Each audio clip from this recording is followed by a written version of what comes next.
தமிழை நேசிக்கும் நெஞ்சங்களுக்கு முதல் வணக்கம்.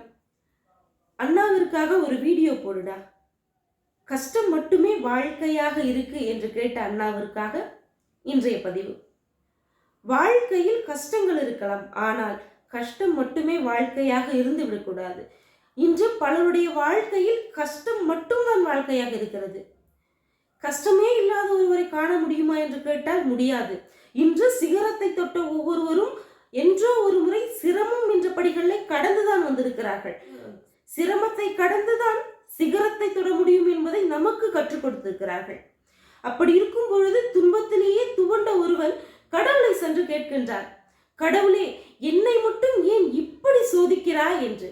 அதற்கு கடவுள் சொன்னாராம், நான் உன்னை ஒருபோதும் சோதிக்க மாட்டேன், நான் உன்னை ஒருபோதும் சோதிக்க மாட்டேன். ஏனென்றால் உன்னை யார் சோதிக்கிறார்களோ அவர்களை உனக்கு அடையாளம் காட்டுகிறேன் என்றாராம்.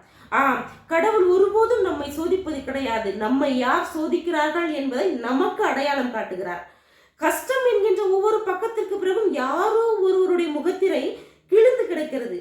அங்கு முகத்திரை கிழிவது பெரிதல்ல, அந்த திரைக்கு பின்னால் யாருடைய முகம் இருக்கிறது என்பதுதான் பெரியது. கஷ்டமே படக்கூடாது என்று நினைப்பவர்களை விட நமக்கு எப்படியெல்லாம் கஷ்டம் கொடுக்கலாம் என்று நினைப்பவர்களும் இருக்கத்தான் செய்கிறார்கள்.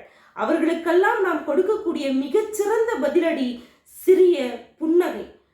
நம் புன்னகையால் அவர்களை புறம் தள்ளி சோதித்தவர்களையும் சோதனைகளையும் கடந்து சாதனை செய்வோம். கஷ்டம் என்கின்ற பக்கத்தை புரட்டுவதற்கு முன்பே புன்னகையோடு புரட்டுங்கள், அது இருக்குமிடம் தெரியாமல் மறைந்துவிடும். நன்றி.